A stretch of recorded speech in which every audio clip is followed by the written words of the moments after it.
Would you like to see how not to tree net? Check it out on this episode How not to tree net. of how not to highline.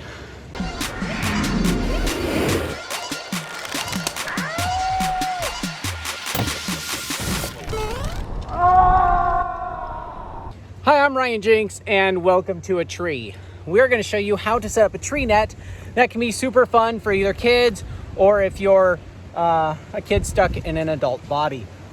There's a couple things we're going to show you in this existing tree net that we're going to show you how not to do certain things, and then we're going to make this better, and we're going to show you that process.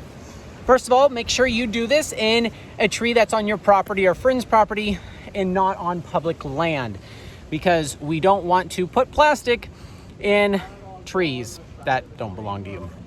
But anyways, this net has been in here for a long time, and you can see here what happens when you girth hitch, strangle, or clove hitch around a branch.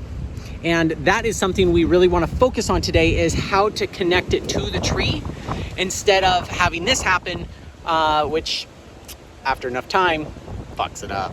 Another option are eye bolts, and some people prefer this. I don't. I feel like they can come out, and maybe that's something we can test on slack snap. But if you are going to put in eye bolts, you have to make sure that you get solid ones and not like this. That is janky. Another thing is you want to use paracord and maybe climbing rope for the perimeters. This rope is like Dollar Tree rope, 10 years old, and it looks like crap. So we are going to replace a bunch of this because we are depending our lives on this in order to climb up this portion of the tree. And then at the top it's flat where we hang out. This is Charlie from Charlie's Web. He helped us do the big space net that you've seen in all the videos. You can check out our other videos where he shows us how to weave. We're not going to focus on that. But what he's on right now is something super sketchy. You can see here this, literally this branch is what this ladder's made out of. This is one of those do not choke a branch or this happens. Yeah. You get love handles. You love handles. So we're going to reinforce, and that's one trick that we've learned with tree netting is you can reinforce branches. So we are attaching it to that bigger branch so it's not so flexy in case that thing kills the branch and breaks it off. Yep. So in this area, my updated way of tree webbing so that doesn't happen. So the love handles don't happen. I tie a knot.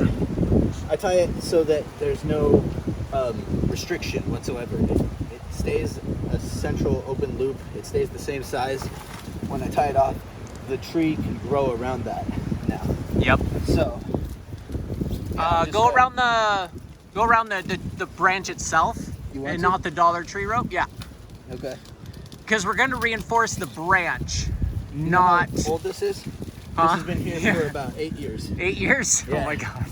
So here, I'll redo what I did up here. Oh, you probably need a longer piece in order to go around this and then around that, right? Yeah. So this one here, I'm doing a little loop knot. I don't know what that's called, but that's what I do. This is basically a trucker's hitch if you go through it. And then Okay. attach like that. And there, it doesn't restrict the branch. Just get it around.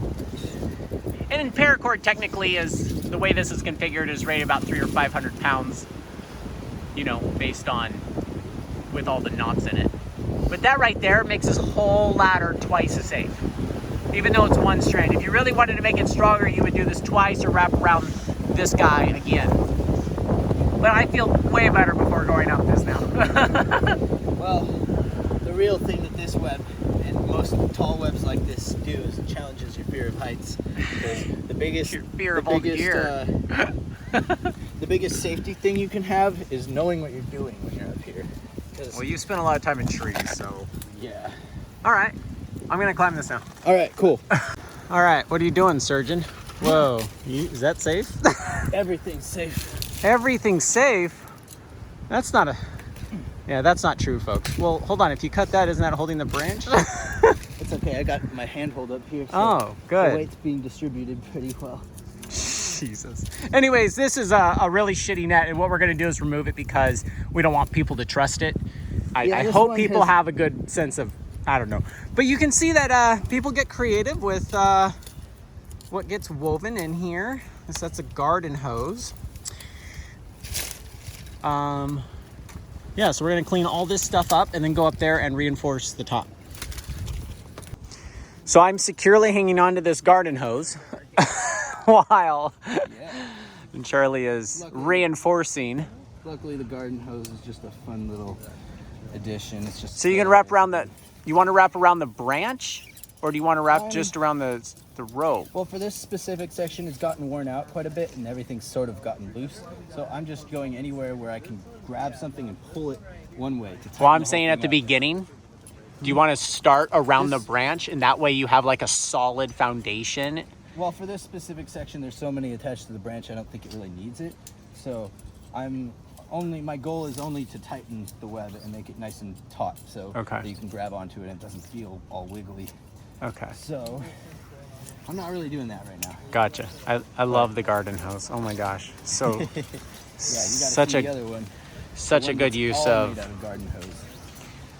That one's probably gone before. It's been like 10 years. So you're doing the clove hitch. You can see how we do the clove hitches in our other weaving video. Yeah. But in a perfect world, the way I like to do nets is you build a solid perimeter between branch to branch to the branch behind me here, and then you build off of that perimeter. I'm unlike a lot of the other current weavers where I don't like to put perimeters in beforehand, because you can just keep adding more bits of web onto the edges of everything, and then once the web's done, then you can put perimeters, and it seems to attach that to the perimeter. Yeah, then you add the perimeters in the end, and then you can kind of shape your web however you want it. Really. Yeah. Now, I definitely do not recommend using this shit rope. This was built Dollar Tree rope. This is horrible. However, a neat thing I want to show you is that when things are woven all together like this, they are surprisingly strong, because none of these by themselves would hold your weight. And so, yeah, just tree nets can be safe-ish as far as like the integrity of the ropes and the structure go, but of course you can fall out of trees and die.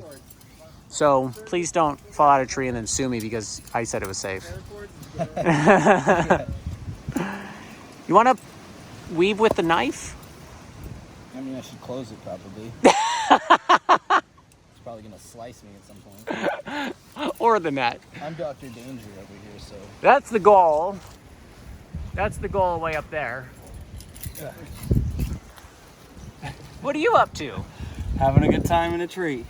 Yeah, make sure you grab the skinniest branch. That way you're safe. Safer than climbing this. Whenever people say the word safe up here, it makes me chuckle. Why do you double wrap that? Because that makes it so that it doesn't wear back and forth. You know what Tree Weave said on that one video. Yeah. But I also, a lot of the time, I triple wrap it, because longevity. If you have a whole giant trampoline-like web that's made with only regular one wrap, then it makes this weird creaking noise. The whole thing goes when you walk across it. But if you triple weave it, it doesn't do that for some reason. Andrew Castle discovered that. Interesting. All right, what are you doing, Ryan Jinx? Okay, so I wrapped this around twice around the tree. Just put an overhand knot right there and grab both strands. If I didn't grab both strands, it would have strangled it. But I wanted like double, because I don't have climbing rope with me, and that would be preferred, is to build like a perimeter of like rope that's not gonna break. Even a retired climbing rope would be better than this shit. So this I have to climb up, and I'm probably 70 feet up at this point, and it's really kind of janky.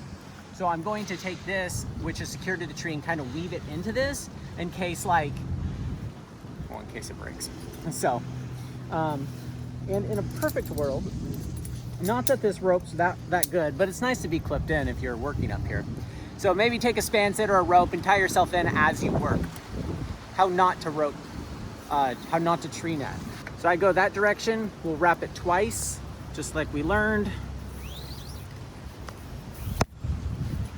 And then I can go down.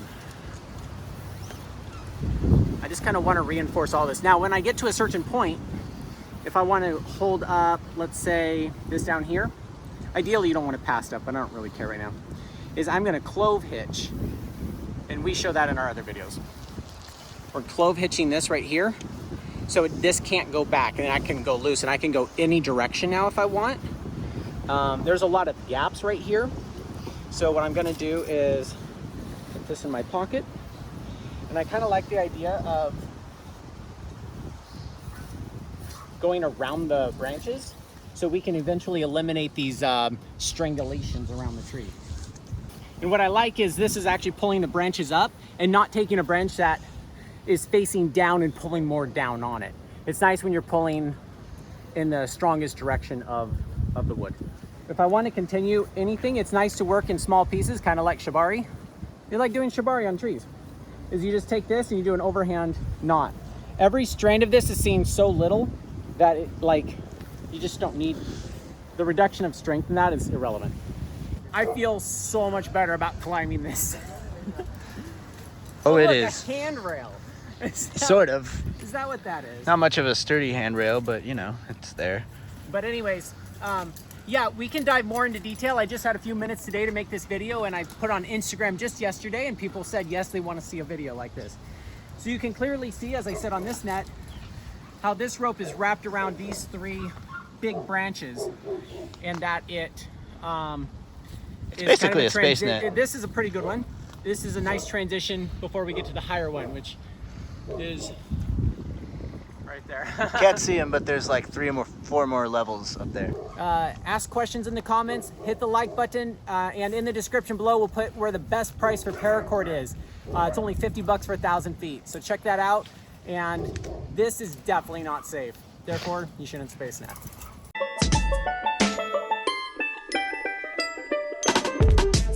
Hit it, Charlie. Yeah, we are hanging out in my tree web. But technically it isn't just mine, this is a collab. It's a collective! A lot of people, they don't know me. They like to climb this tree and they want to keep it going. They want to keep it from falling apart, so they add rope and I come here and redo it. And ooh, ooh, that's the way that it goes. Got a tree web, you can climb it with your toes, with bare feet, ha! Let's check out this bench. Like, I'm literally sitting on a bench, and then we climb through this hole. And yeah, we're about 100 feet up, and it's windy. There's another net. All right, cheers, guys. Hit the like button.